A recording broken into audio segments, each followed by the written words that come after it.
తండ్రి అయిన దేవునికి, మన రక్షకుడైన యేసుక్రీస్తు ప్రభువుకు, పరిశుద్ధాత్మకు వందనాలు, కృతజ్ఞతాస్తులు చెల్లించుకుంటున్నాము. ప్రేమైన దేవుని బిడ్డలారా, దేవుడు మనల్ని ప్రేమించి ఇచ్చిన ఈ నూతన దినములో అనుదిన వాక్య ధ్యానముగా మనకు అనుగ్రహించిన ఈ వాక్యం కొరకు దేవునికి స్తోత్రం చెల్లించుకుంటున్నాము.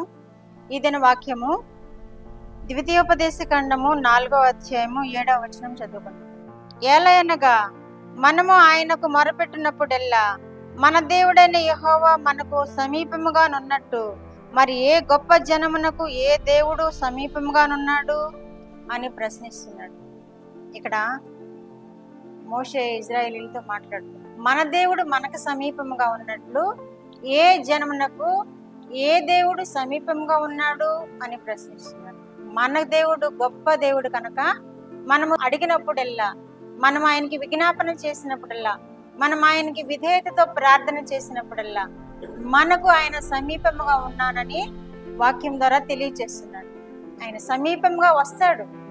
ఎందుకంటే మనము ఆయనకు జనము, ఆయన రక్షించుకున్న బిడ్డలు. మనము ప్రార్థన చేసినప్పుడు మనకి దూరం అయిపోయే దేవుడు కాదు. కాబట్టి మనము విధేయతతో, వినయముతో, ఆయన బంధు భయభక్తులు కలిగి ఆయనను వేడుకున్నప్పుడు, ఆయనను ప్రార్థించినప్పుడు మనకి సమీపంగా వచ్చే దేవుడని మోషే మనకి ఇజ్రాయేలీలు తెలియజేస్తున్న ఈ వాక్యము మన తండ్రి అయిన దేవుడు మనకు కూడా తెలియజేస్తున్నాడు.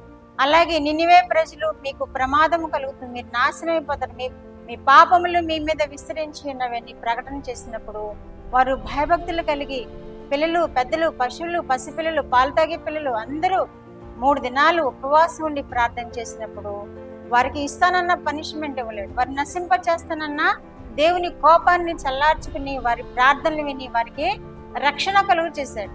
వెనుకకు తీసుకున్నాడు దేవుడు. వారి ప్రార్థనలు విని ఆయనకు సమీపంగా వెళ్ళి వారి ప్రార్థనలు విని వారిని రక్షించుకున్న దేవుడుగా మనం చూస్తున్నాం. అదే మాదిరిగా రాజైన దావీదు ఎన్నో మార్లు ఆయన విజ్ఞాపన చేసినప్పుడు ఆయన సమీపంగా వచ్చారు. దావీదుకు ముందుగా నడిచారు. దావీదు పక్షాన్ని యుద్ధం చేశారు. దావీదుకి విజయాన్ని ఇచ్చారు. అది మనం గ్రంథంలో చూస్తున్నాం. అలాగే సొలొమోను మహారాజు ప్రార్థన చేసినప్పుడు ఆయన ప్రత్యక్షమయ్యారు.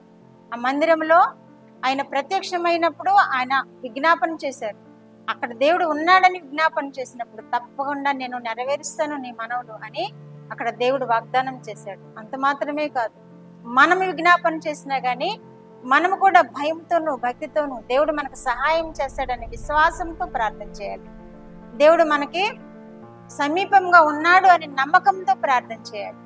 మన హృదయపూర్వకంగా ఆయన్ని వేడుకున్నప్పుడు తప్పకుండా వారికి అందరికీ జయం ఇచ్చిన దేవుడు, ఇజ్రాయేలీల పక్షాన యుద్ధం చేసిన దేవుడు, మన పక్షాన కూడా శత్రువులను నశింపజేయడానికి యుద్ధం చేసే దేవుడుగా ఉన్నాడు. దురాత్మలను లయపరిచే దేవుడుగా ఉన్నాడు. దురాత్మ చర్యలను లయపరిచే దేవుడుగా ఉన్నాడు. మన ప్రార్థనలు ఆలకించే దేవుడుగా ఉన్నాడు. మనల్ని స్వస్థనిచ్చే దేవుడుగా ఉన్నాడు. మనల్ని నీతిమంతులుగా తీర్చే దేవుడుగా ఉన్నాడు. ఒకటే ఒకటి మనం ఏం చేయాలంటే ఆయనకి ప్రార్థన చేయాలి, ఆయన్ని వేడుకోవాలి. ఆయన వాక్యం ధ్యానిస్తూ వాక్యానుసారమైనటువంటి ప్రార్థన చేస్తూ ఉన్నప్పుడు, వాక్యాన్ని కోట్ చేస్తూ ఆయన ఎదుట ప్రార్థన చేసినప్పుడు తప్పక మన సమీపంకి వస్తాడు. వారికి అందరికీ జయాన్ని ఇచ్చిన దేవుడు మనకు కూడా జయాన్ని ఇస్తాడు. హిజ్కియా ప్రార్థన చేసినప్పుడు ఆయనకి సమీపంగా వచ్చాడు, ప్రవక్తను పంపించాడు, ఆయనకి రోగాన్ని బాగు చేయించాడు, ఆయనకి ఆయుష్ను పొడిగించాడు. అంత మాత్రమే కదా, ఆయన యుద్ధములను కూడా ఆయన జరిగించి విజయం ఇచ్చాడు. కాబట్టి మనం కూడా యుద్ధం లాంటి సమస్యలు ఏమైనా ఉన్నాయా, బలహీనతలు ఏమైనా ఉన్నాయా, శోధనలు ఏమైనా ఉన్నాయా, మనం చేరుకోవలసిన పరిస్థితులు ఏమైనా ఉన్నాయా, బిడ్డల పరిస్థితులు ఏమన్నా మనకి భారంగా ఉన్నాయా, వాటన్నిటి నిమిత్తం మన ప్రభు అయిన దేవునికి విజ్ఞాపన చేద్దాం. మనకు సమీపంగా వచ్చి మనకు విజయాన్ని ఇచ్చే దేవుడుగా ఉన్నాడు. మన సమస్యలన్నిటిని తొలగించే దేవుడుగా ఉన్నాడు. మన కోరికలు నెరవేర్చే దేవుడుగా ఉన్నాడు. విని బిడ్డలందరూ అట్టి కృపను పొందుకుందరు గాక. ప్రార్థన. మా దేవా, మా ప్రియ పరలోక ప్రభువా, మీరు ఇచ్చిన వాగ్దానం కొరకు మీకు స్తోత్రములు నాయన. మీరు మాకు సమీపంగా ఉంటానని తెలియజేసిన దేవా మీకు స్తోత్రం.